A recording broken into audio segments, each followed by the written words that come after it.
In this tutorial we're going to be learning the Smooth Waves stitch. This is a beautiful colourwork stitch that is completely reversible. It's suitable for beginners because we're only using single crochets and double crochets, and it's perfect for stripy blankets. So let's get learning the Smooth Waves stitch. So start your crochet by making a slip knot using your preferred method. This is how I prefer to make my slip knots. And then we need to make a starting chain that's a multiple of 8 plus 5.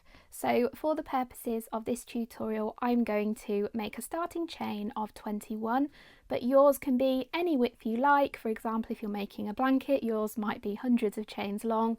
As long as it's a multiple of 8 plus 5, it doesn't really matter the size of your chain. To start row 1, we're going to work a single crochet, that's a single crochet in US terminology, into the second chain from the hook. So we're going to skip this chain and work a single crochet into that chain there. So I'm going in there to make a single crochet. Then make a single crochet into each of the next 3 chains. So 1, 2, 3. So in total we've now made 4 single crochets. Now make 4 double crochets into each of the next 4 stitches, and we're going to repeat this along. So I'm going to work 4 double crochets, 1 into each of the next 4 stitches. That's 1, 2,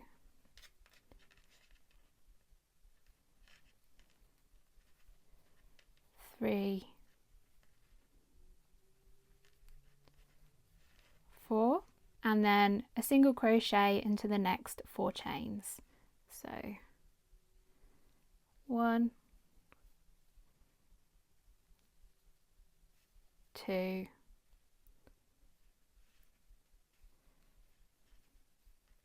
3, 4. So repeat that all the way along, working 4 singles and then 4 doubles until you reach the end of your chain, and then come back to this tutorial and I will explain row 2. So this is what your crochet should look like at the end of round 1, and round 2 is essentially the same as round 1. So we're going to chain 1, that doesn't count as a stitch, then work a single crochet into each of the next 4 stitches, and then a double crochet into the 4 stitches after that, and then repeat along. If you lose where we are at this point, look down and look, is the stitch that I'm working into next a single, which is a shorter stitch, or a double, which is a bigger stitch? And then that should tell you what you're doing in that stitch. So if I look at my next stitch here, it's a short stitch, it's a single crochet, so that means I need to make a single crochet into it. And again, the next one is a single, so I'm going to make a single crochet into it, and then my next stitch has suddenly jumped to being a double crochet, a longer, taller stitch, so I'm going to work a double crochet into it. We're kind of matching them up.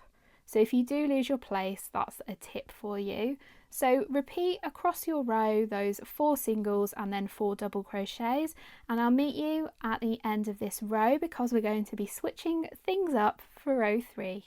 So this is what your crochet should look like at the end of row 2, but I've stopped just before the final stitch because I'm planning on changing colours here and carrying my yarn up the side of the work just like we did in the interlocking block stitch. If you've not watched that tutorial, don't worry, I will explain what that means as we go. To change colours here, I'm going to use this beautiful golden yellow colour that I really love. When we make this single crochet, we're going to change colours to that yellow partway through the stitch. So put your hook into the next stitch, yarn over and pull up a loop, then drop your yarn. If you're doing a sample where you're using lots of different colours here, cut your tail and weave it in, but I'm going to be alternating between these 2 colours here, so I'm not going to cut my yarn, I'm going to actually carry my yarn up the side of my work so that I have less tails to weave in. So I'm going to drop, like I said, drop that beige yarn and pick up our next colour, and I'm going to place the yarn over my hook like this and then pull it through to finish off that single crochet stitch. And as you can see, we've got a seamless join between the two colours here. So because we've changed colours, we're now going to swap where we do the stitches. So for the next 2 rows, whilst we're using this yellow colour, we're going to be starting with double crochets. So make a chain of 3, 1, 2, 3. This counts as your first double crochet stitch, then turn your work over. We now skip the first stitch because this chain counts as our first double crochet, so we don't want to make an extra double crochet in there because we'd accidentally be increasing our stitch count. So we're going to make a double crochet into the next stitch. So I'm skipping here and I'm putting my hook in this stitch here to make that double crochet. Just like that. Now make a double crochet into each of the next 2 stitches.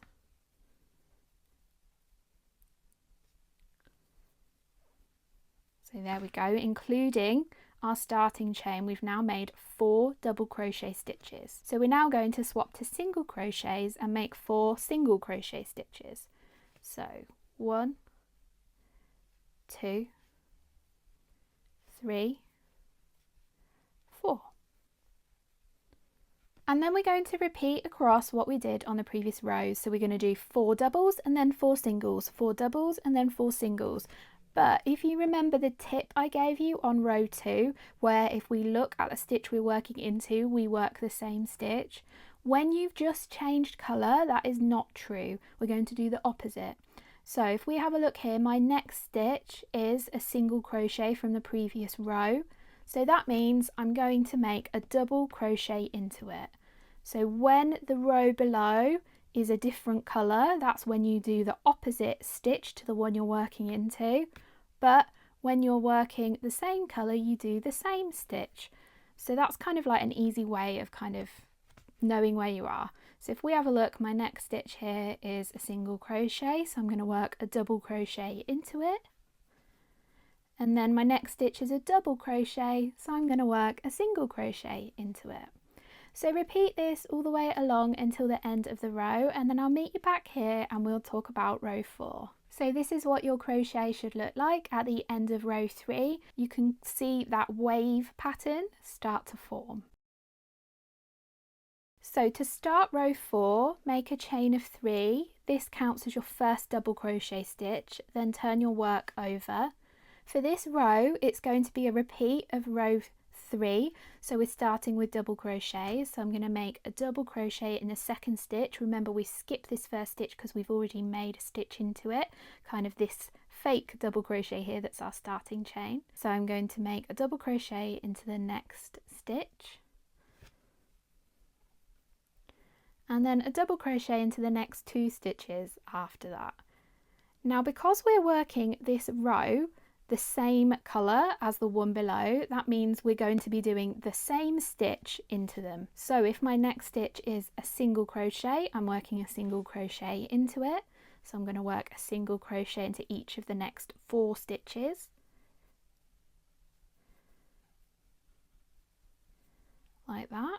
And then my next stitch is a double crochet, so I'm going to work a double crochet into it. And that's the same for all those 4 stitches. So we're again doing that repeat of 4 double crochets, 4 single crochets, 4 double crochets, 4 single crochets.